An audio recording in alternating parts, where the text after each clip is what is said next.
It was a clear summer evening in Canterbury, England on July 18, 1178, and as a group of about a dozen monks were enjoying a walk on a hillside, they gazed upon the darkening sky.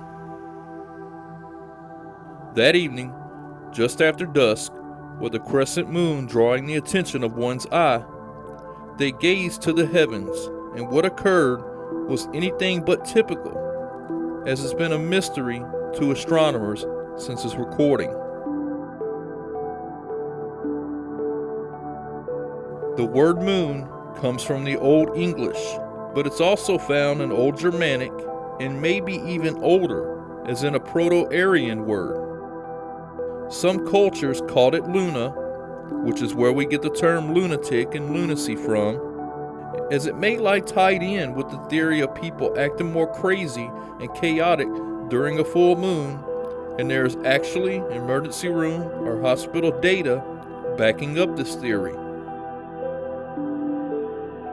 In the Middle East, it was called Sin, and from the vantage point of Egypt, the moon seemed to rise over a specific mountain to the east, and thus, with Ai meaning home, Mount Sinai became the home of the moon. As the monk stared with a look of disbelief, the top tip of the waxing crescent moon, or the horn, seemed to split into two pieces as a bright light appeared on it, and followed by what they described as hot coals were bursting out of the side of the moon and twisting at random. This, they said, continued for a short time till the moon went back to looking like its normal self. Centuries later, with the advent of the telescope and modern technology, some researchers have suggested that the monks had witnessed a meteor impacting the moon, and in the vicinity of their description is the 14-mile wide Giordano Bruno crater. However, even though the impact that created this crater would have definitely been visible from Earth, the ejecta that would come from it would cause an ensuing meteor storm across the Earth, and this is completely lacking in the historical record in the days and weeks following the monk's sighting. Then, if not an impact event, what was this extraordinary event that the monks witnessed in 1178? This wouldn't be the last time the moon would offer up a mystery that experts simply ignored rather than try to explain.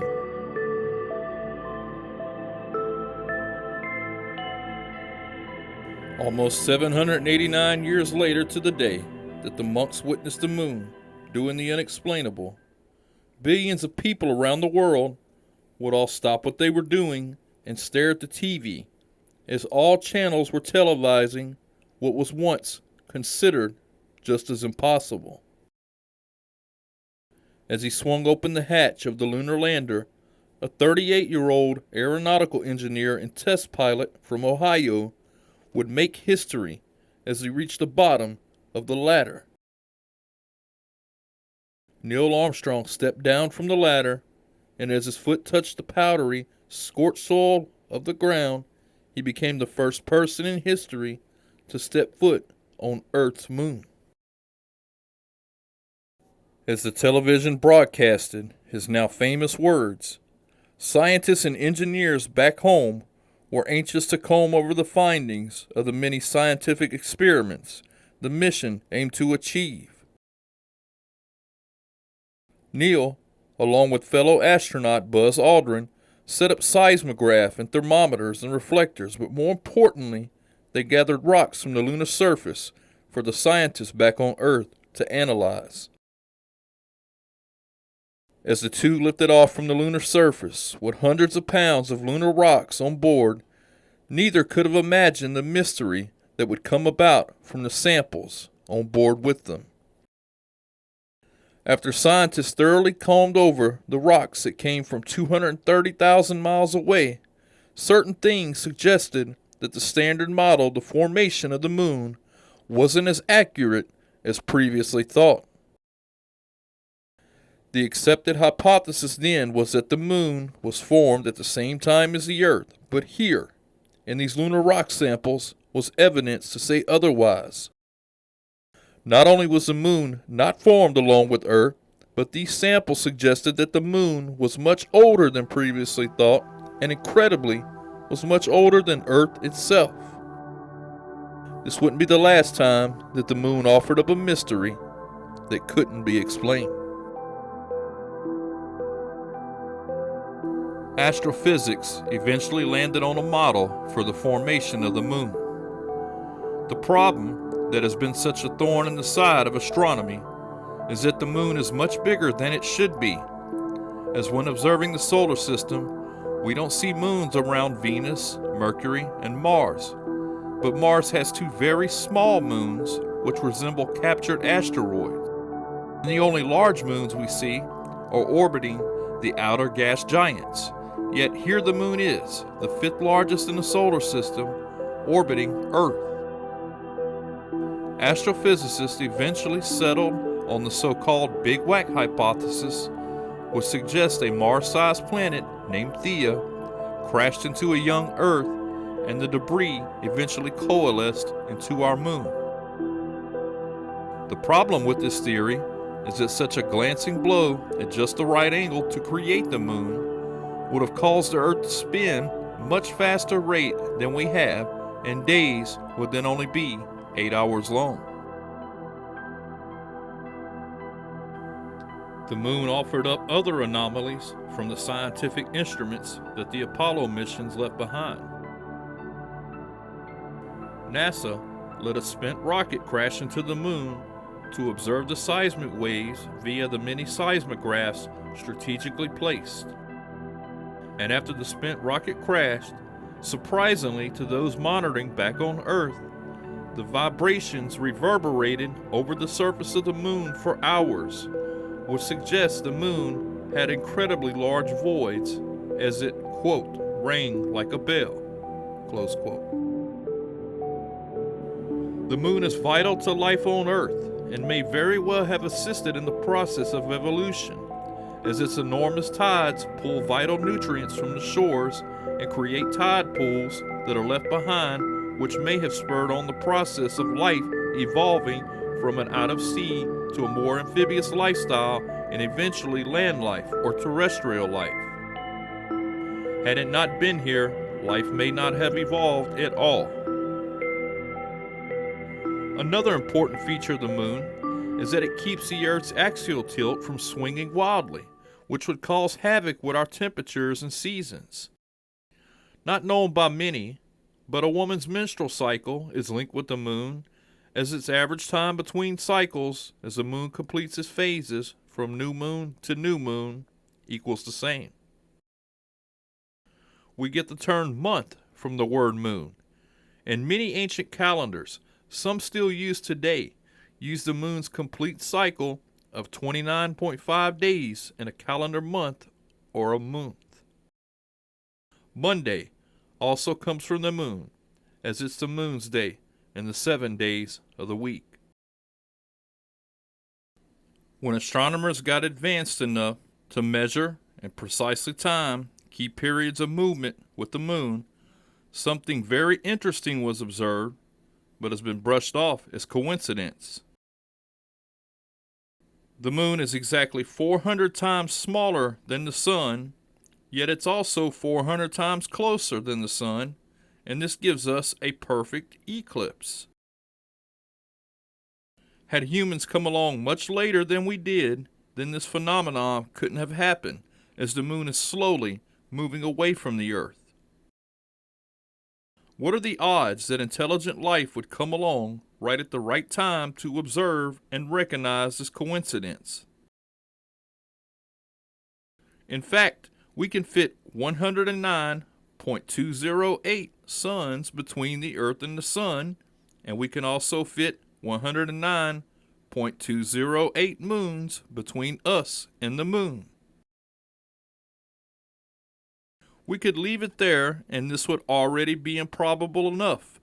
But what if I told you the number 400 pops up again when measuring the moon?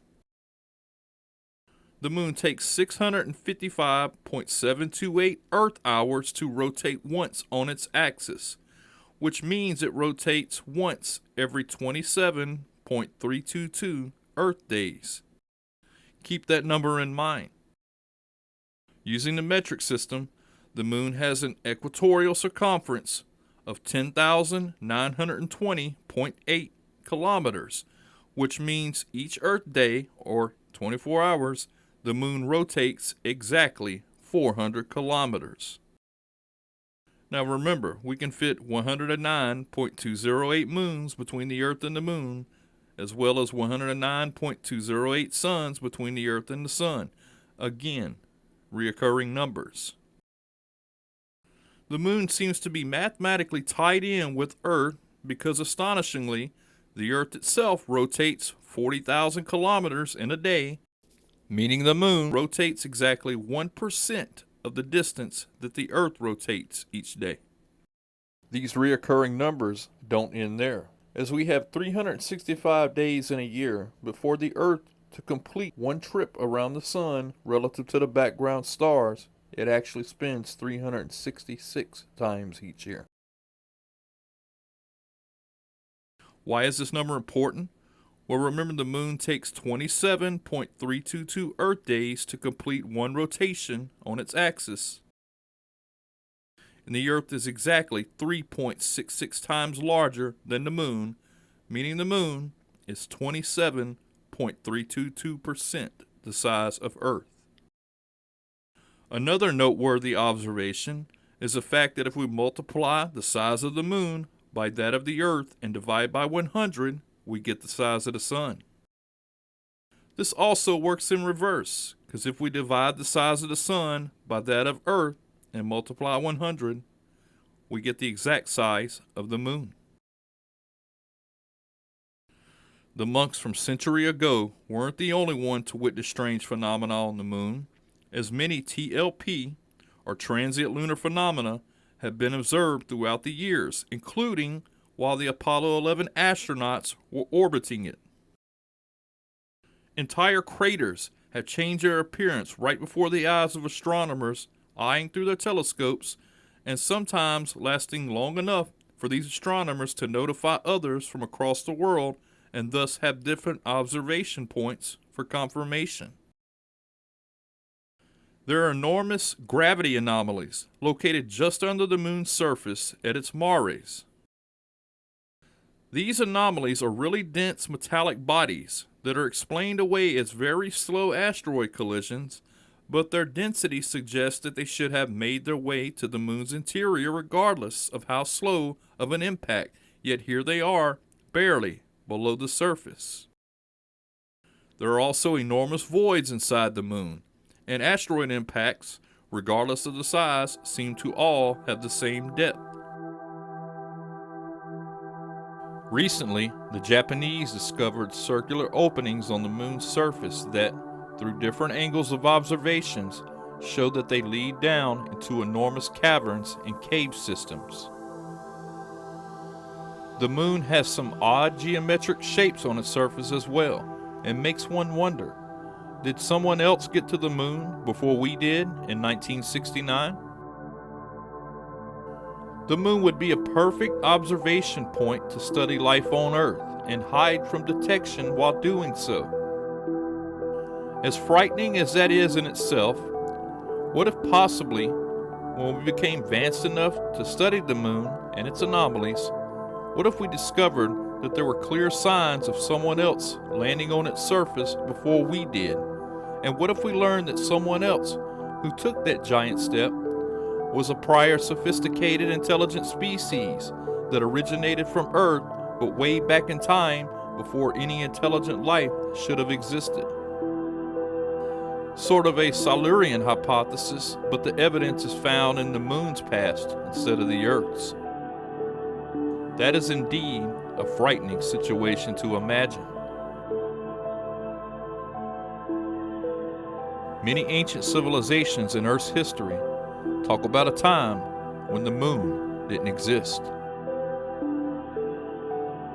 This would not seem to be such an oddity, had it not been found in the ancient beliefs of different people, wholly separated from one another, but with the same mythical tale. The moon is a very strange and unexplained anomaly in our night sky. It seems to have been purposely put there, and incorporated into it are mathematics that suggest its design was with intent. Who placed such a heavenly body in the exact spot it needed to be to not only help generate life on the planet, but to also stabilize it so that the life may benefit from dependable climate and seasons, and evolve to the point they could stretch out their measuring sticks and be mystified by the geometry and numbers encoded with and of it? How did they know to get the timing just right so as the life form would become advanced enough to take notice of its perfect eclipsing of our solar system's sun? Whoever put it there had the power to do so in just one small step, and had to be admiring when mankind made that one giant leap to its surface. And that entity must have been upset when mankind took notice of its achievements, perfect calculations, and just brushed it off as one small coincidence after another. For nothing happens intently, as man has adopted the idea that nature and entropy rule all. Whoever built it and put it there did so for the benefit of its most advanced life form, and left behind, in its design, evidence to show it was done so with intent. Yet we hardly give Luna a glance at night in passing. Proverbs 25:2. It is the glory of God to conceal things, but the glory of kings is to search things out. The entity that built it probably smiles down on those who notice this. My name is MJ. Thank you for listening.